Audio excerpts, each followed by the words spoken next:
Welcome to the Deep Dive. Today, we're going to tackle this really powerful idea about how we see our lives. It comes from a source called Performance Art of Living. And it starts with something I think a lot of us feel sometimes, that life is like an assignment or, a task you just have to get through. That feeling of obligation, yeah, it's very relatable.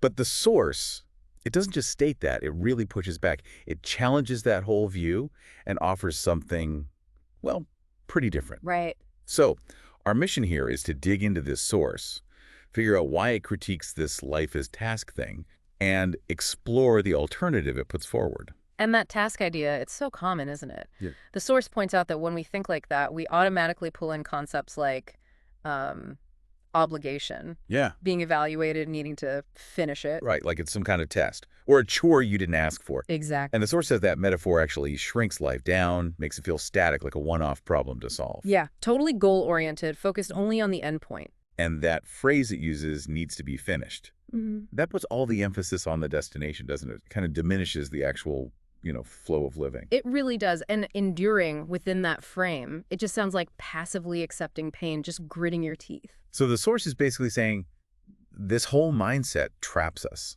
It frames life as this constant hardship, this test we're obligated to just get through. It feels heavy. Super heavy. And the argument is we need to sort of dissolve that frame, break out of it. Okay, so if we dismantle that task idea, where do we go next? What's the alternative? Well, this is where it's really fascinating.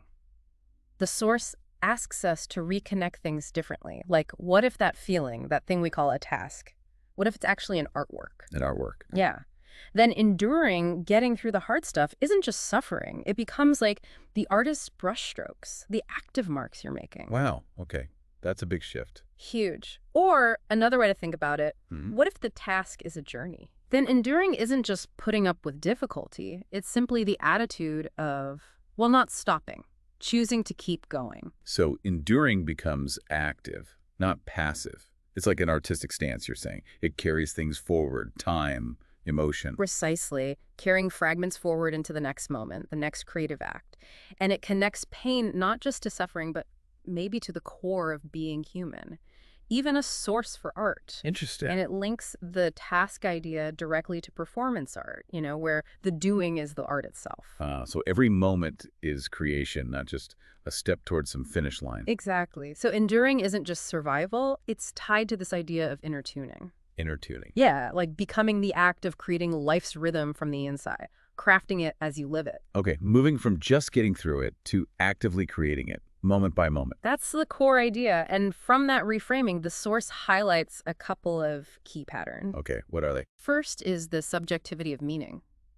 It really stresses that you, the person building your own narrative, you're the one deciding if life feels like a task, or maybe play, or a poem, or even penance. The power is in the interpretation. That's huge. It is. Your frame defines the experience. And the second pattern? The second is seeing life and enduring within it, almost like a rite of passage. Okay. By going through it, by enduring in this active, creative way, you're actually transforming yourself. You gain a new identity through the process. So it's not just about the external goal, but the internal change. Exactly. The metamorphosis that happens along the way. Right. So let's try and crystallize this. What's the core insight from the source? I think it comes down to this. Life isn't a task to be finished. It's more like improvisationally completed performance art. Improvisationally completed performance art. I like that phrase. It feels dynamic.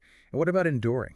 Enduring gets completely reframed. It's not passive patience. It's not just putting up with things. It's the active, artistic attitude, creating each moment on your own stage. So enduring life is creating while alive. And that act itself is already a masterpiece. Yes. The value is in the act of creating the living right now, not waiting for some final grade or completion certificate. Okay, so bringing this back to everyone listening, why does this matter to you? Well, thinking of life as performance art instead of a task, it really shifts your focus, doesn't it? Yeah. Away from just ticking boxes or surviving towards the creative act of simply being alive. So how might looking at things this way change how you see the challenges you're facing? Or maybe just, getting through the rest of your day? It's an invitation, really, to see yourself as the artist of your own life, not just someone assigned a chore. If enduring truly is an act of creation, like this source suggests, What kind of masterpiece are you creating right now in this moment?